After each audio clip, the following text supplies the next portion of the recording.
program will begin shortly. Launch sequence. Activate.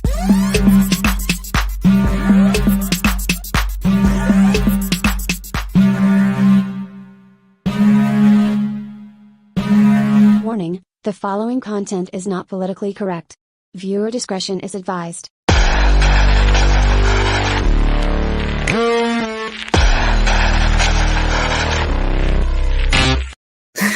Welcome back to the channel today, everyone. I'm Sarah Higdon. I'm your host. This is Transform to Freedom, and I see the usual crowd is in the chat. Welcome. Interesting. I don't know how long. I have a lot of stories to run through today, but I cannot stay late. I gotta be at the airport very early tomorrow, so yeah. We're going to try to get through the stories tonight, but I hope everybody is doing well. Yeah, I don't think anything special happened last weekend. Just off the top, will note, I will not be here next Monday, so we're going to be taking a break off. So my schedule for the next couple weeks right now, as it looks, is I won't be here next Monday. I will be here the weekend after. The Monday after, and then I will not be here on Christmas. So I'll be visiting family. So we will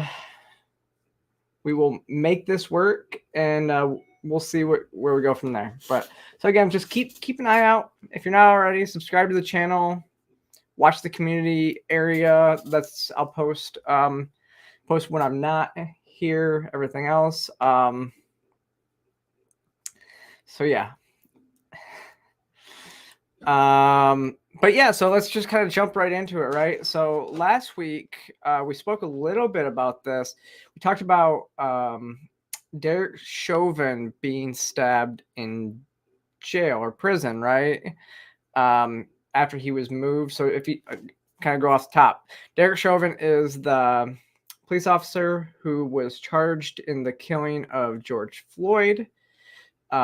He's appealing that decision. After light of new evidence showed that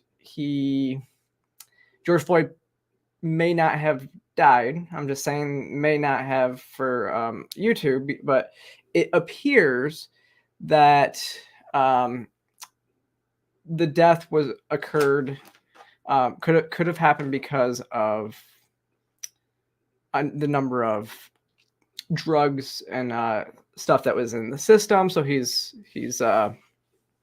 appealing the murder conviction, right? So we talked about this last week, and he was stabbed in prison.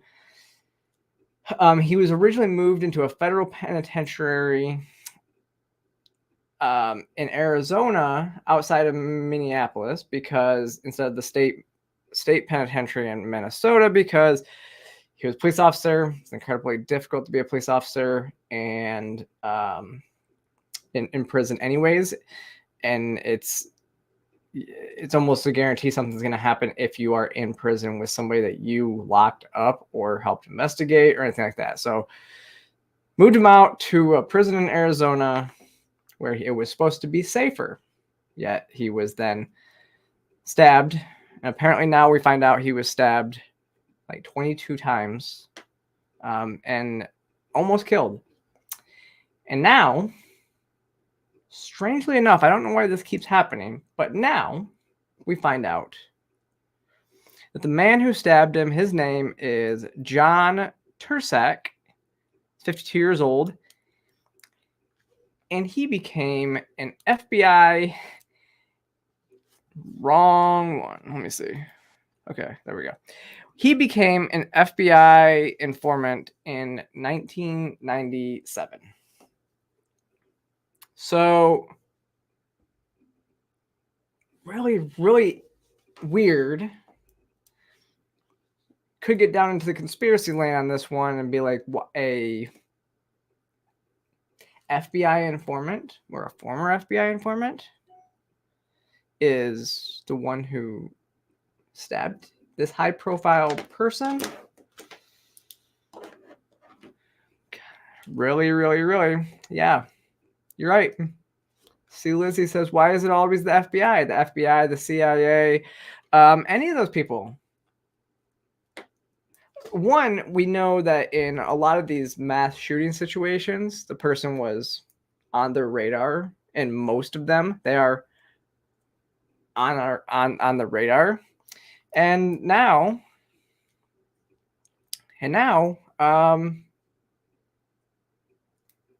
they're just, you know, killing people in prison, or trying to kill people in prison who they deem to be, you know, enemies. Yeah.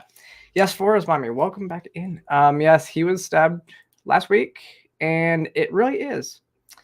Yeah, I mean, does it come to anybody's surprise that the FBI was involved in this? I don't think it should. 22 times at the correctional facility in Arizona, and apparently he was sought out by the FBI while he was a member of the Mexican Mafia prison gang. He helped federal authorities with investigating the results in the indictment of more than 40 Mexican Mafia members and associates. Interesting. Pretty sure he said in here he has allegedly admitted to stabbing the former Minneapolis police officer accused of killing George Floyd during his arrest in May 2020 and spoke with FBI agents following the attack.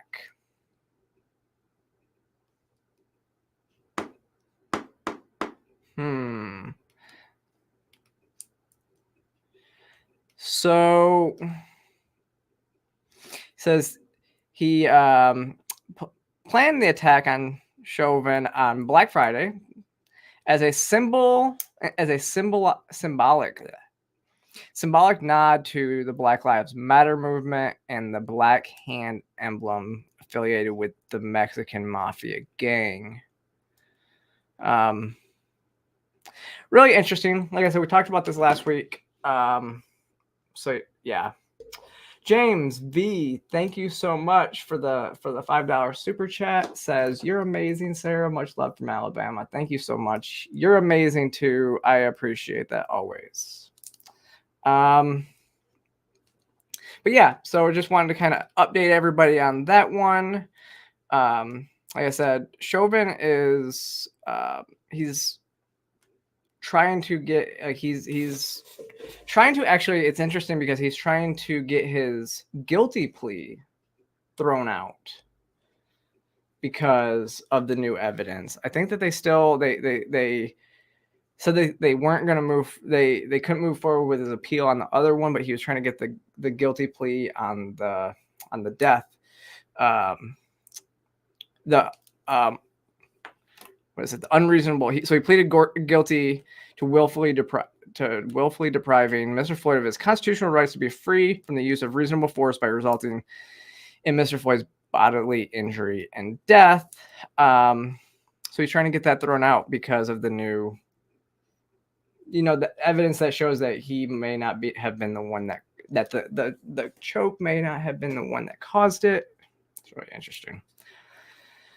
But on to new news this week, and if you already saw, I kind of already hinted at what we have pulled up. Elon Musk is, I don't know, he is doing some amazing things. He is not backing down. He's not giving into these boycotts that are, you know, the establishment is trying to push on him because he believes in free speech. And so when you believe in free speech, what do? You got to defend it. And right now, a lot of people are saying that Elon might be like one of the last hopes when it comes to the free speech. Because who else would be like, yeah, well, let's just kind of get into this. He was doing the New York Times Deal Book Summit, and he was asked by the interviewer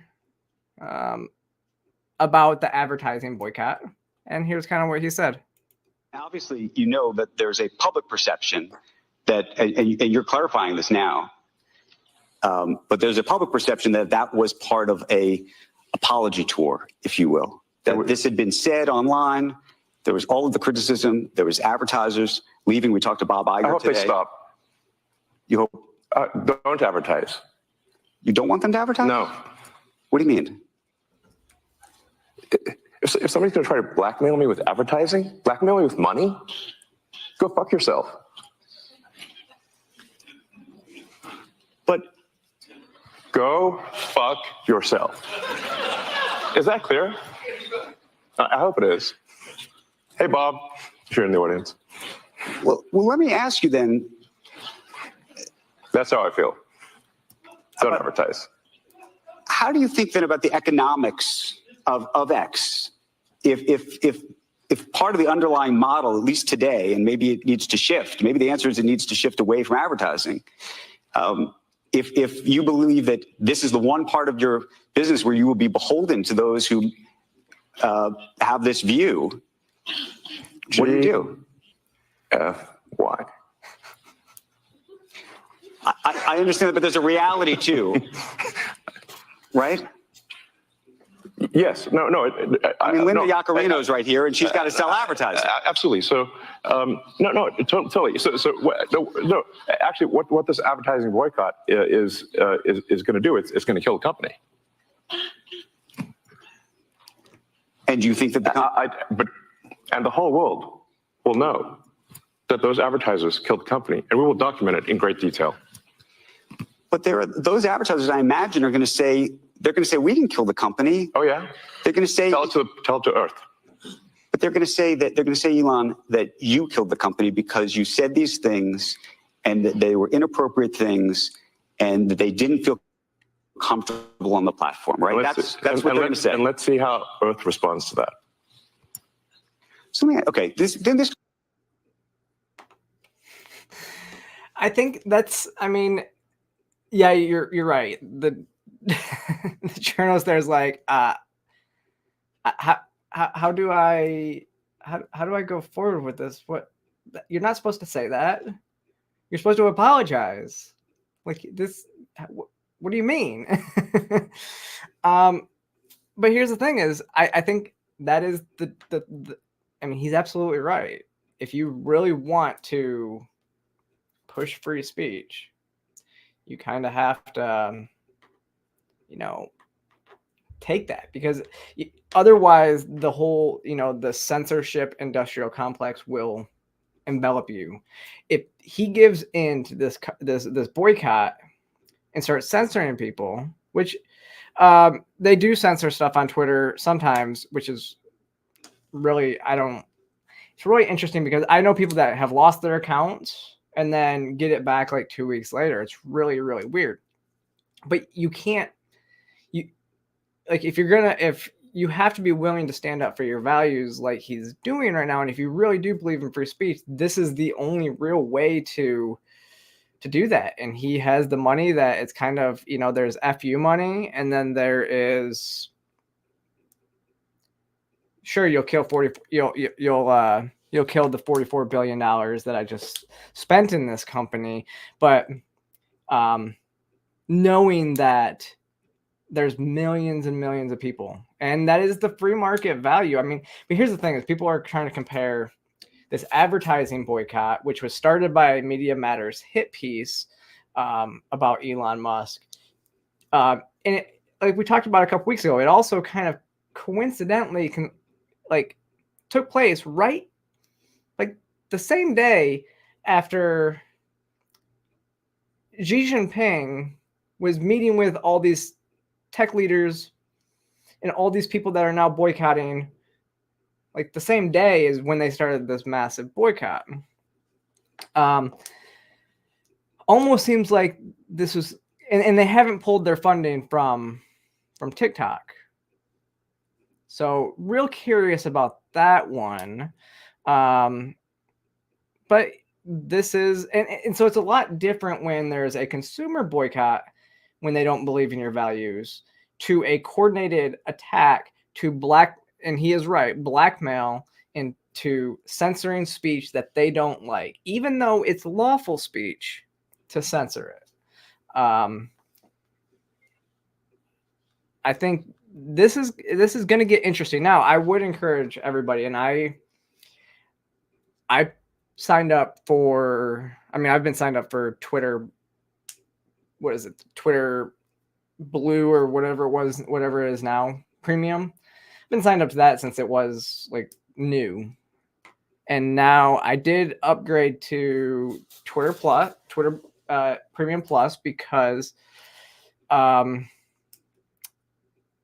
you have to spend money where you believe in it. And I use this platform so much that I believe it's where most of my content and most of my connections have come from. So I think it's the best platform out there, and I do really think that it is going to take over.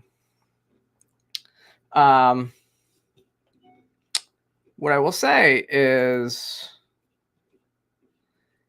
it is really interesting, because then there was this, one second. Yeah.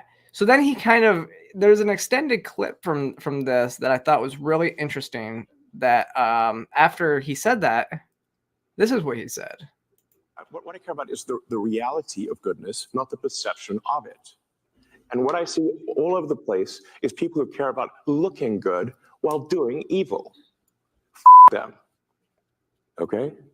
What I care about is the reality of goodness. So he's saying he wants to actually do good instead of looking good. And right now, the people that are boycotting him are actually doing evil, like Disney, pushing, sexuality and, queerness onto children. That is pushing evil and pushing them into transitioning and all this other stuff. Like, that is pushing of evil. Whereas now they are going to take a hit piece and against him for, having values of free speech and actually being good when they want to make him out to be the bad guy. Which, yeah, I don't think he is. I think that I still think Twitter, like I said, it does have some flaws, but yeah, it's such a,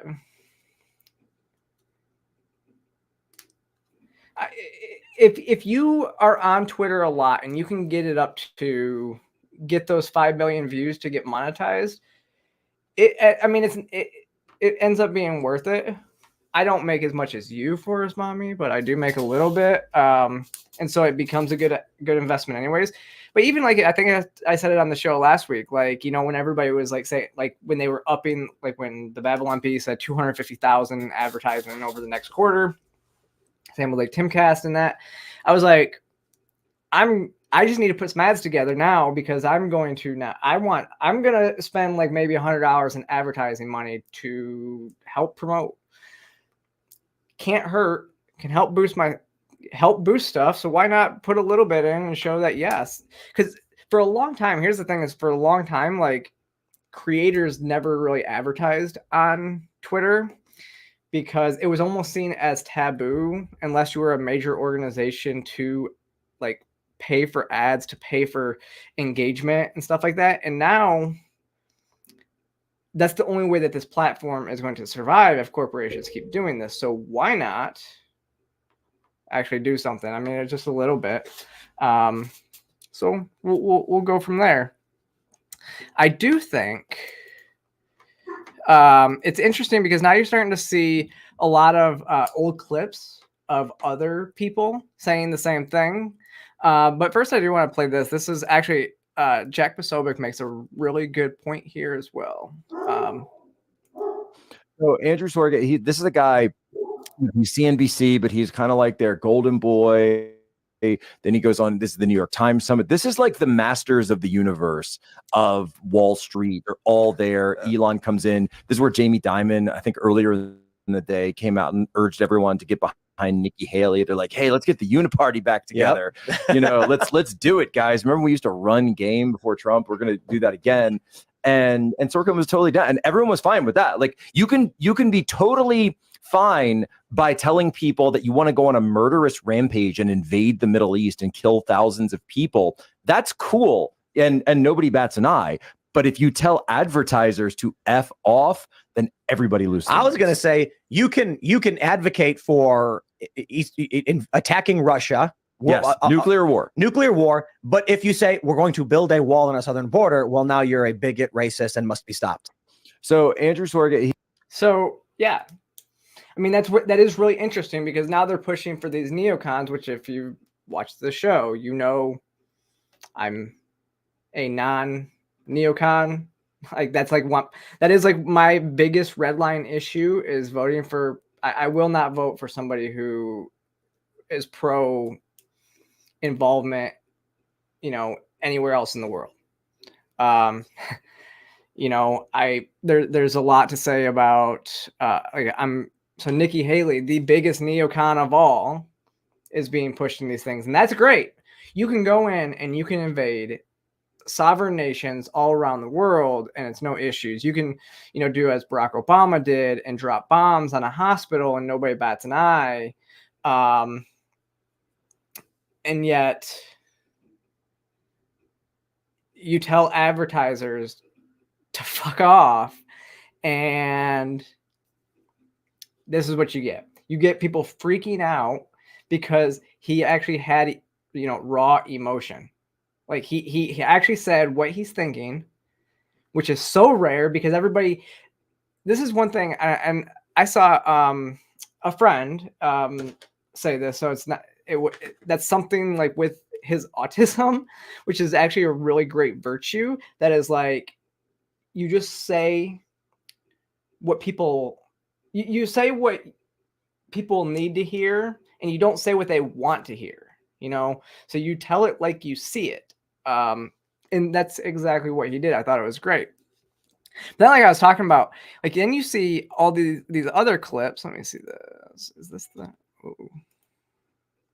You see other clips. I think that might be.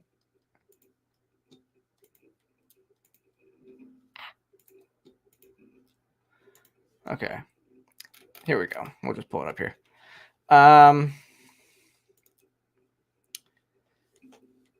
You have this one. Yeah. No, I said.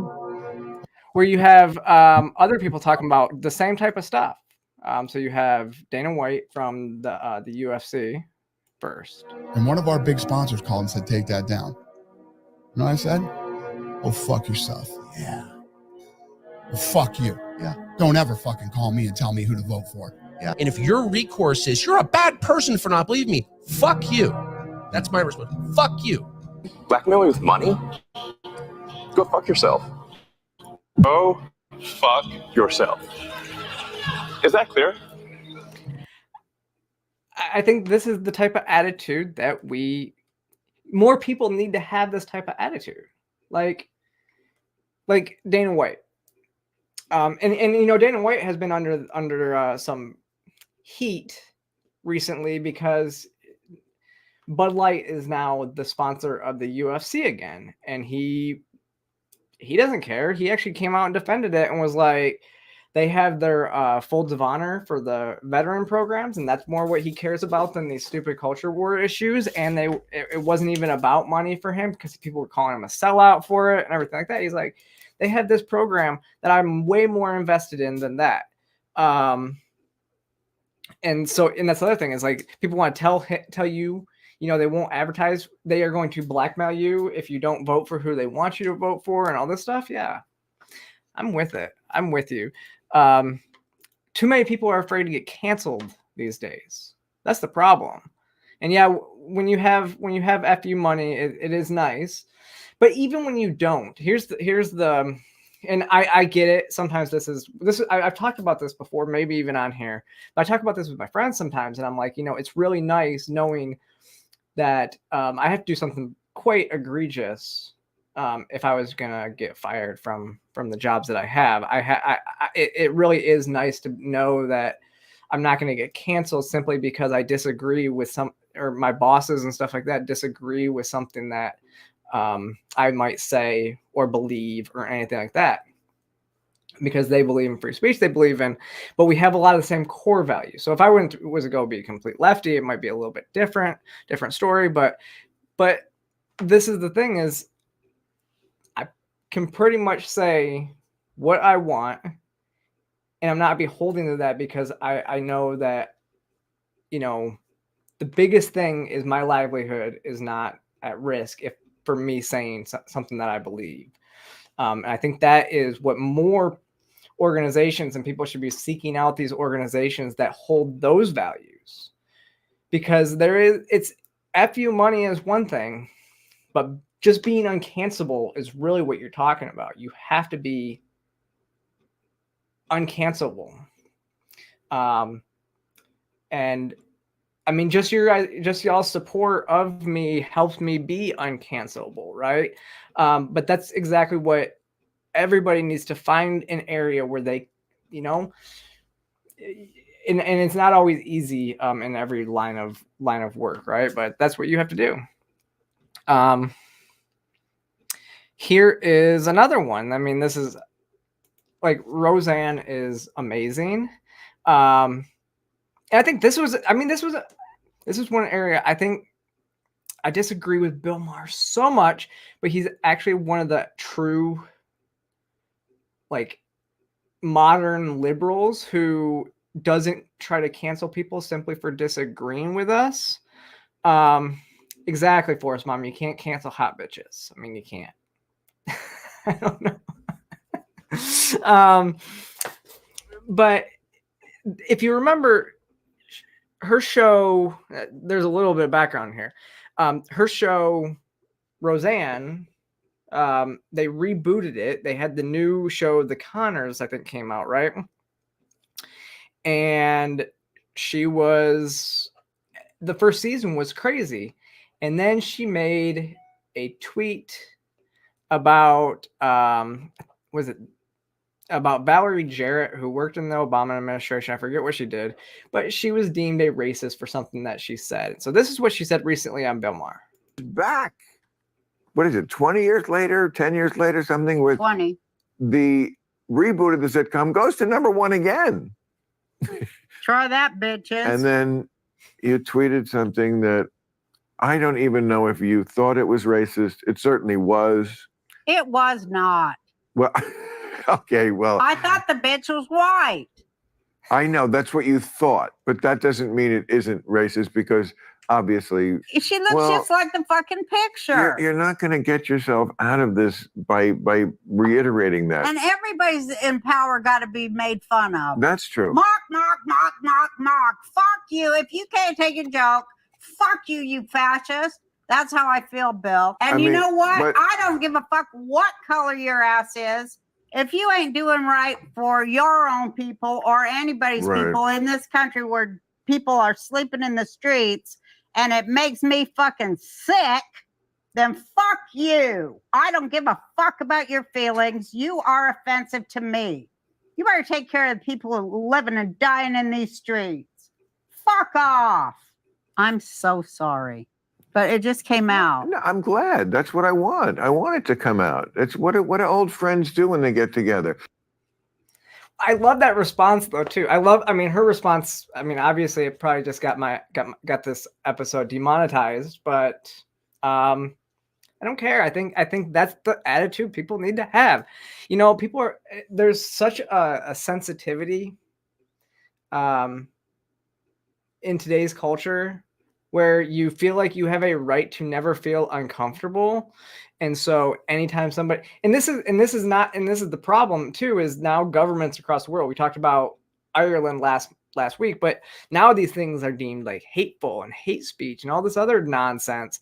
And so people think, you know, in other countries, you do have a right to be, you know, not be offended, or you have the privilege to not be offended, because the government's actually taking other people's rights away. They're taking their actual free speech rights away.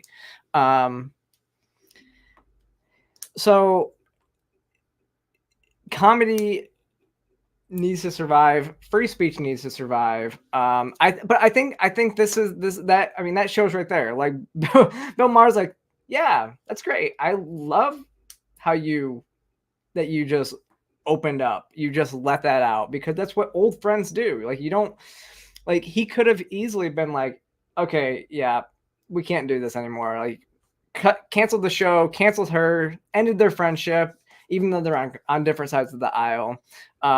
This is the way it used to be. This is like a look at the way that it used to be. You could actually talk to people that you disagreed with, vehemently disagree with on some things, and then have a good conversation, you know, and still be friends. Can't do that in a lot of ways today. You know, a lot of people just want to get all up in arms about everything else, all their stuff that they're, you know, everything these days. It's ridiculous. What else do I have? Okay. But yeah. What do we want to talk about now? What else did I have on the docket? One of my things got messed up, so I think I'm good though. Oh, this is the one. Now, with all of this being said, does anybody know if Greg Gutfeld still has a show on Fox News? Because today would have been the first day back. Was he on air? Is he on air tonight? Was he on air tonight? I don't know what time his show's at. He kind of broke this golden rule at Fox News last Friday. Apparently there's this rule, and this is kind of what this is a rumor that we've kind of heard, is they're not allowed to say Tucker Carlson's name at all on Fox News anymore after he was let go, but he's still technically on contract and everything like this. And so but he did. And actually, like, if you know, I know other people who are associated with Tucker, who are also like, they're no longer allowed on Fox News simply because they wrote a book, and know Tucker and are, you know, and are associated with him. So they're no longer allowed. They weren't allowed to promote their book on Fox. And before I go further, thank you so much, Roni. Says F you, YouTube. Sarah doesn't need your money. No, but it's always nice. But this show is gonna be demonetized because of Roseanne's tirade, which is good. But so there's kind of been this thing, and not only that, I want to play this clip for you from Gutfeld on Friday because this is amazing. And really listen to what he's saying. So here you go. It's like extorting Jerry Nadler with salad. Or blackmailing sports fans by threatening to cancel PBS. The fact is, Musk may be the last man standing between real freedom of speech and the suffocating block of the censorship industrial complex, which is made up of government, media, and tech forces. He realizes that advertisers have no spine and can be easily cowed by special interest groups in cahoots with political allies. If you don't believe me, I got 2 words for you. Tucker Carlson. Woohoo. Wow. Look at that. Room. I mean, and his everybody was like, what are we supposed to do here? That was that was shocking because you're not allowed to say those words on Fox News. Even the audience was like, which is amazing because, again, listen to exactly what he says. He says, because special interest groups are in cahoots with political allies. So not only is this a taking a shot at politicians, special interests, and the advertisers and propping up Elon Musk, he's taking a direct shot at Fox News for letting Tucker Carlson go because of special interest groups who are in cahoots with political allies. That is a direct shot at the network. So that's why I ask, is he still got a show?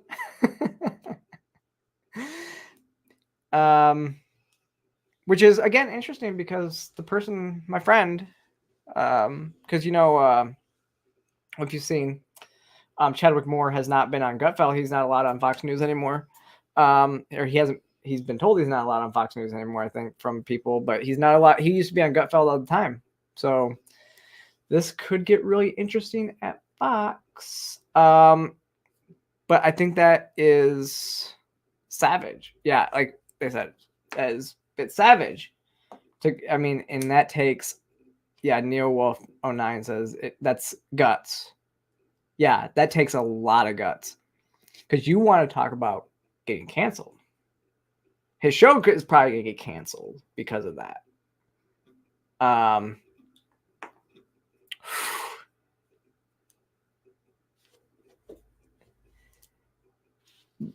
Blake Cole says, I don't know if Fox can get rid of Gutfeld. Gutfeld will be fine without Fox, but Fox will not be okay without Gutfeld. Everybody said that about, Tucker was a much larger name, was a much larger force. I think you're right. I think you're all right that this is kind of all that Fox has really going. So what are you going to do? Like, I don't know what you're gonna do because that is crazy. And honestly, I don't watch Fox. I don't actually watch cable news. Period. I don't even have cable, so there's that. But cable news is on the way down, and if they are going to spiral like this, I think Gutfeld might even go, I think he might even go join with Tucker. Now so if you don't know, the whole issue with Tucker is that he can't go to another network. He had a non-compete, or he's technically, so he's still so he has a non-compete with Fox, I believe is what it is. And so he's still on contract. This is the biggest thing. Fox News is paying Tucker millions because he's on contract. They won't let him out of his contract because they know that he could go somewhere else and make it. Something weird though with that contract is that he can still, like, Twitter is actually one of the only platforms that the contract that it didn't censor him from being able to create a channel on Twitter. That was like the only platform that he could have gone to. So it's pretty crazy, but I think we'll see. Yeah, I think Gutfeld, you're right. He's smart. John Steubens says he's smart. This could be a calculated move. I think you're right. So what are they going to do? They're going to fire him and then show exactly what he just said is to be accurate. He took a shot at Fox, but it's kind of what they would be doing, right? So, here's what we got next, though. So, kind of hard shifting gears here. University of Utah. This is insane to me, y'all. University of Utah teachers are canceling classes and hosting healing circles, or they hosted healing circles, because my good friend Chloe Cole was making a speech there. Honestly, Chloe is one of the nicest people. She is. The fact that these people are so terrified of her message. See, that's the thing. They're not terrified of her because they're so terrified of her message because she is the person that ruins their ideology, because she puts a wrench in it, because detransitioners aren't supposed to exist under their ideology, right? And so they were doing this, and one of the professors referred to her as anti-trans. Again, my good friend. I've done a lot of events with Chloe.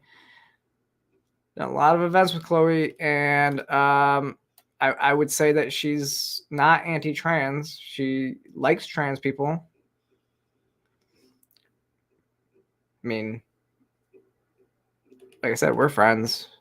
She's friends with Buck Angel, and she's doing a lot of good work, trying to just promote like the non-transition. She's one of these people she's more like need to make sure people are safe and getting to adulthood before they make life-altering decisions like her, like so they don't go down the same path as her. And yet, I mean, there was significant protest around the event. I guess the armed queers were supposed to protest.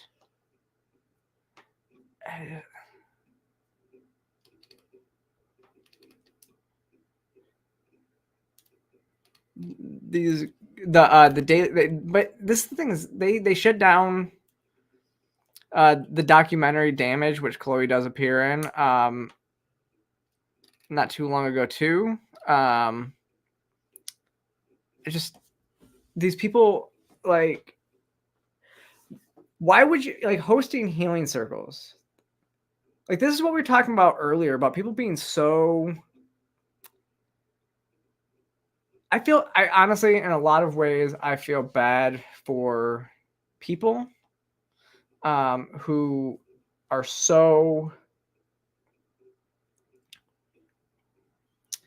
in this state to where they allow other people that really like they feel like the world is ending because of what other people do and say.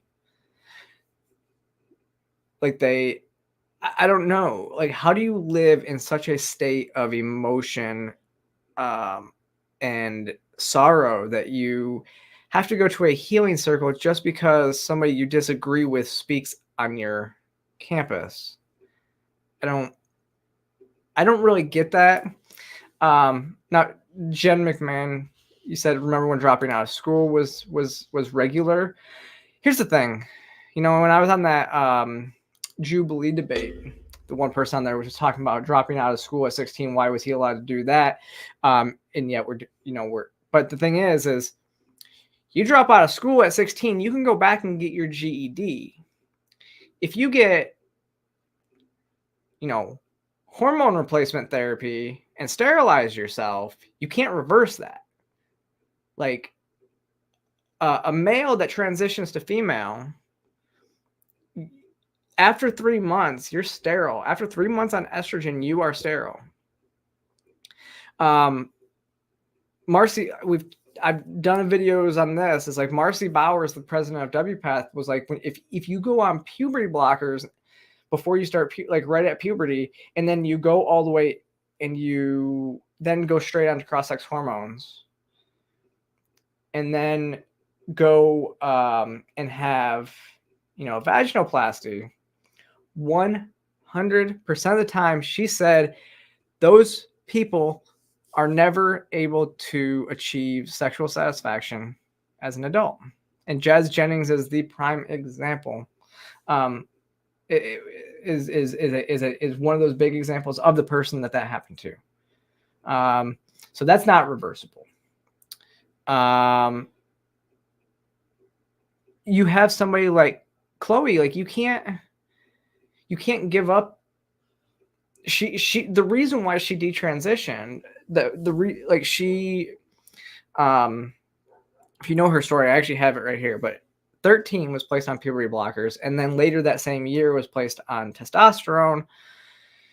She had a double mastectomy at 15, and then after realizing that she may want to have kids and that she would never be able to breastfeed her children, that made her really sad and realize that she made a mistake, and that's when she decided to detransition. So those are things that you can't get back. You can always go back to school. Yeah, Neil Wolf, and I think Jazz is a prime example. of somebody who was preyed upon. I think she's a victim of the medical industrial complex, and her mother, who is the prime example of a trans housed mom, which we've done episodes on that before too. But it, you can't. Doctors are not even telling people. Like, I have friends, and especially it's actually the females to male. I know there's a lot of people who are having severe medical issues because of the testosterone. And there's something to do with the testosterone that we're using here in the US compared to what they use in other countries. But if you didn't see, and actually I do want to kind of give a shout out and push everybody over to go to my friend Matt Ray's Instagram account.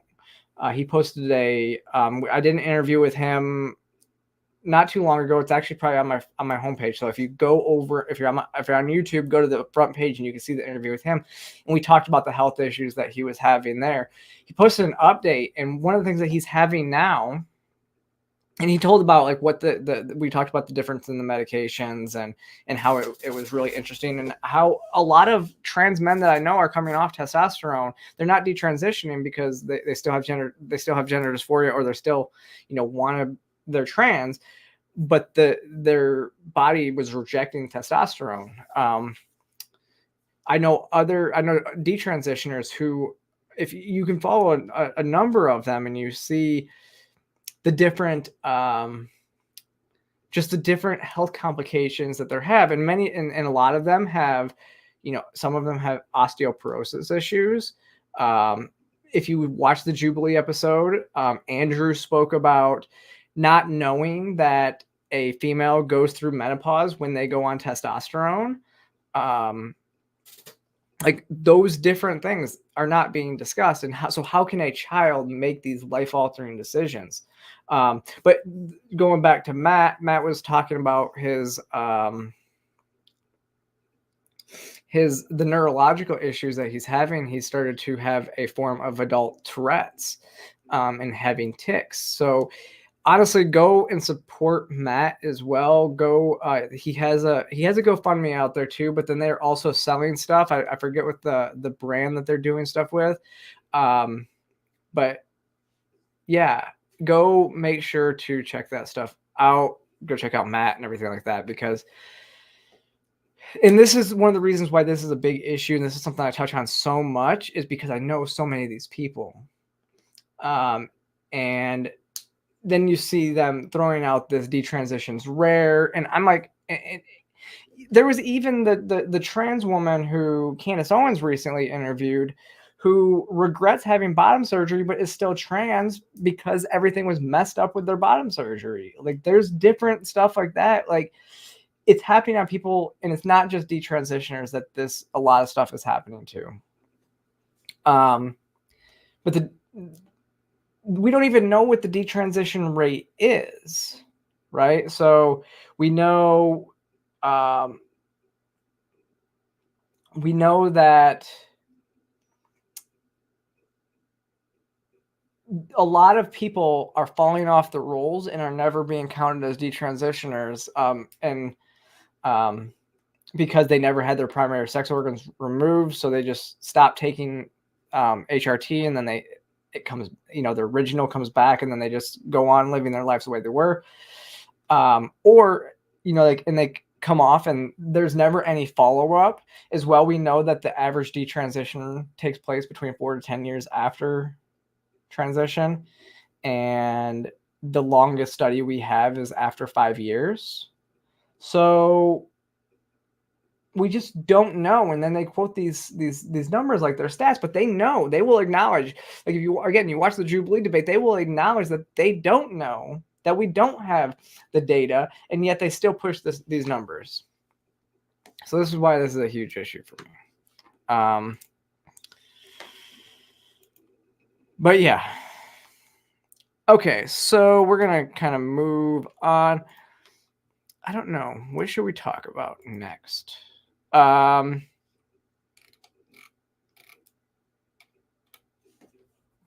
Yeah, let's talk about this. So in a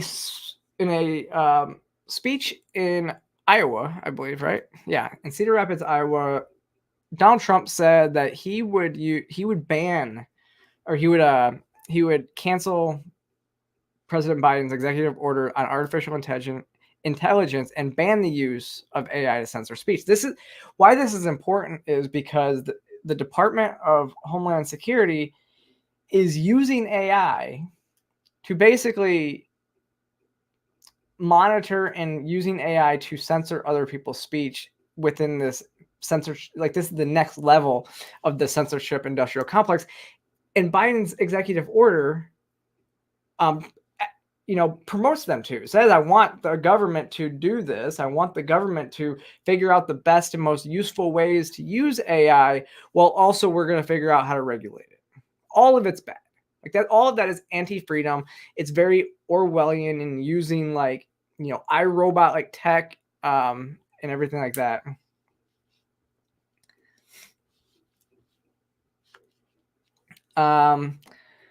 So here's what he said. Just this week, Biden's Homeland Security Secretary even admitted that they are weaponizing artificial intelligence to target American citizens for political speech. Did you hear that? He admitted it. Well, at least he was honest. When I'm reelected, I will cancel Biden's artificial intelligence executive order and ban the use of AI to censor the speech of American citizens on day one. Day one priority, which is nice to hear that he wants to stop the federal government from censoring speech. It seems like this executive order again would be, a First Amendment violation, but it doesn't matter. What is it? If you want to go look this order up, it's titled Executive Order of Safe, Secure, and Trustworthy Development Use of Artificial Intelligence.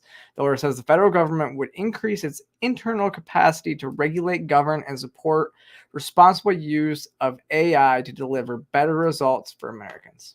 So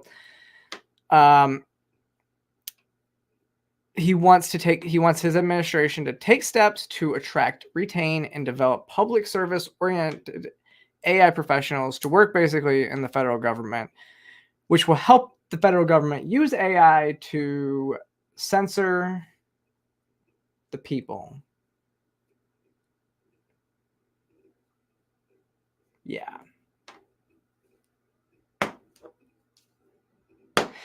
It's all just, I won't lie. AI kind of scares me for what it could be capable of. Deepfakes, we've talked about this a while ago. Deepfakes are kind of scary, everything like that. But yeah, it is.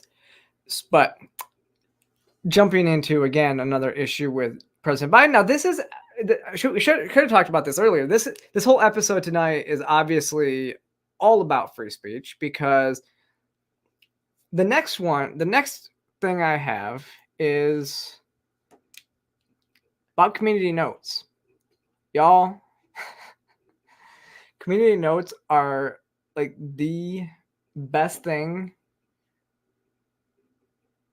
that free speech advocates have wanted for so long, because what it is, we've always said for how long that you don't fight bad speech with censoring it and putting it into a dark corner for bad speech to, grow like mold and just get bigger. And you don't censor people, because once you censor somebody, you kick somebody, like you deplatform somebody, they find themselves in this dark corner and just get more radicalized, right?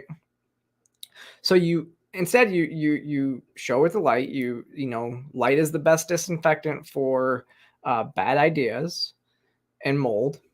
And so community notes has been a godsend, because if you don't want to censor speech, you don't want like somebody like Joe Biden. This is what's great is you don't want like Joe Biden out there.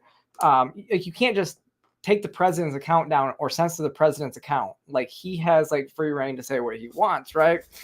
But not with community notes. Now everybody's on the same level playing field.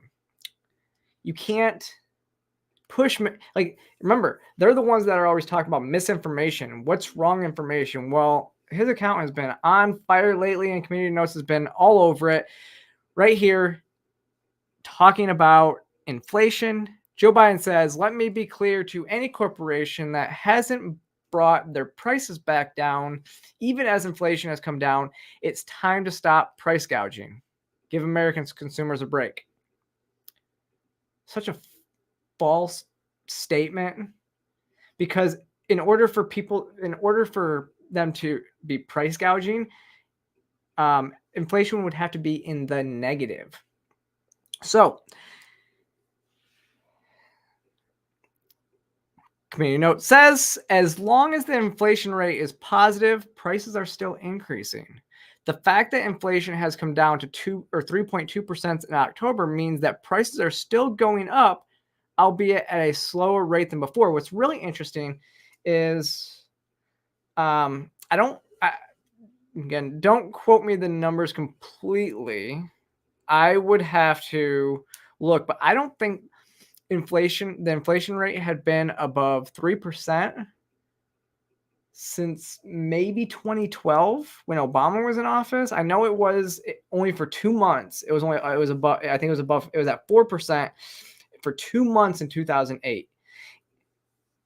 Ever since April of 2021, after Joe Biden took office, it has been above 3%. It was not, it never crossed that. It never went above 3%. Yeah. See, my AI, I don't know why my camera still does this. If anybody knows, let me know how to fix that. But I don't believe that it crossed 3% the entire time that Donald Trump was president. Like, see, but inflation would have to be negative for his statement to even make any sense. And now they aren't getting away with this, because in the past they would have gotten away with this, and people that don't know how this stuff works would have been like, yeah, why is the inflation down? Well, that's not how inflation works. If inflation's back to where it was, it means that prices are still going up. Prices are always going up. I don't think we've had negative inflation in years, maybe even decades. I don't know when the last time. I can't even tell you. But that means that prices are always going up.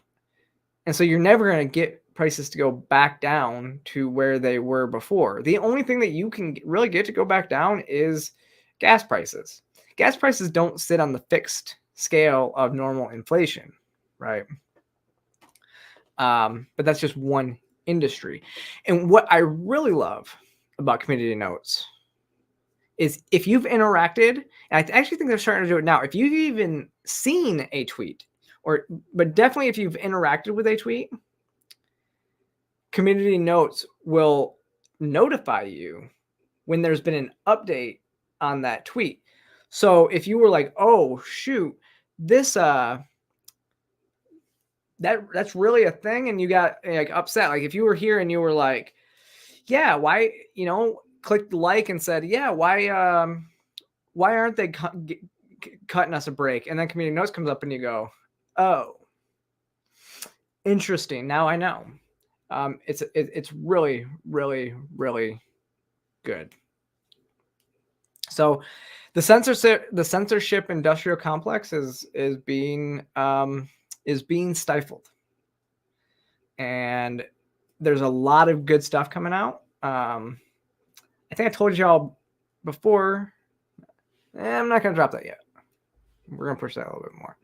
I don't know what we're doing with this, but there's a lot of good stuff coming out that's exposing a lot of what was happening, and it really did start with the Twitter files when Elon Musk bought Twitter a year ago, and they started releasing the Twitter files that showed just how much the federal government was and is directing social media platforms to censor content that they don't like. It's not happening on Twitter anymore, I don't think, obviously, but it is happening on Facebook, The Facebook files actually showed that in all of Meta platforms. I don't know. I mean, YouTube's bad about demonetizing and canceling some channels, but it's not the worst. So I don't know. All right, y'all.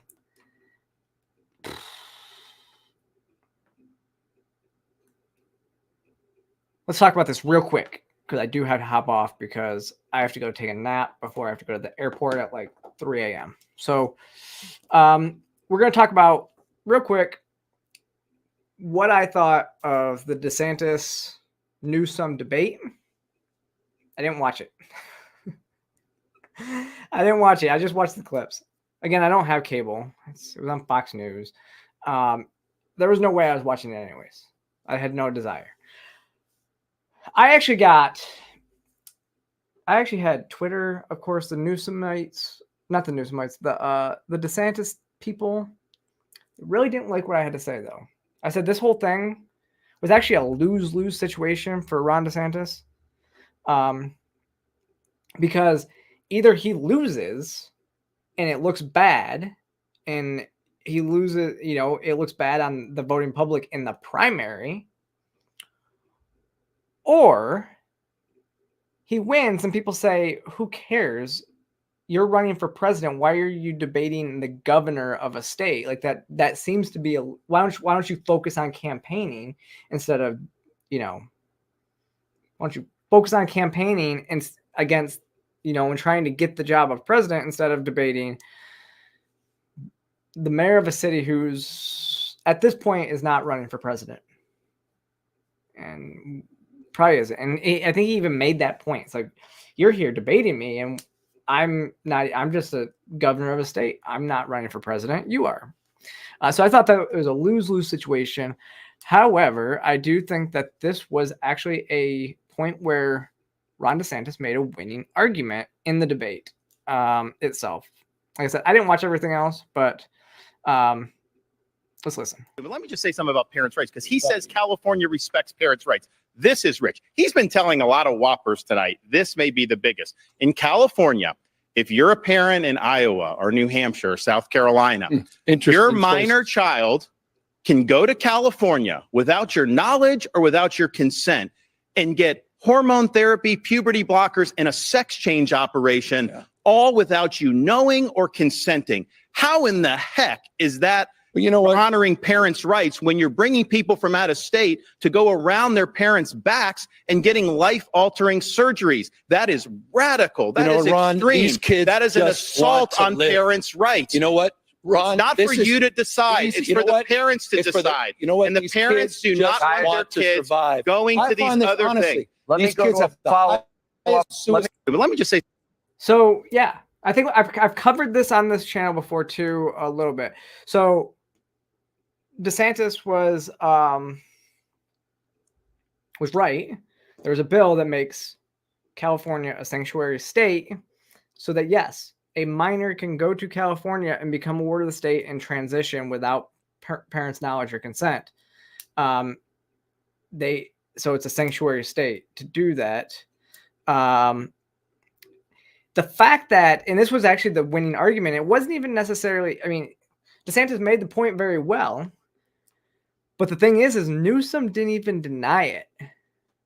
He didn't deny it at all. Like, the point made by DeSantis should be scare anybody, to the point where I'm surprised he didn't say, that's not happening in my state. What are you talking about? And try to lie his way out of it. No, he just said these kids want to live. And he used that emotional abuse tactic that we always hear the other side use quite a bit as well, right? So that's what it is. So I thought that was a good point. But yeah, I didn't watch the rest of the debate. It didn't make any sense for me too. It was kind of stupid. Like I said, I think DeSantis is too much of a neocon, and actually there's a lot of stuff that I'm not really liking DeSantis on, a lot of issues lately, but we'll save that for another day. Want to thank you all for joining me. As always, make sure you click that like and subscribe button, and follow me across all social media platforms. And I'll see y'all next time.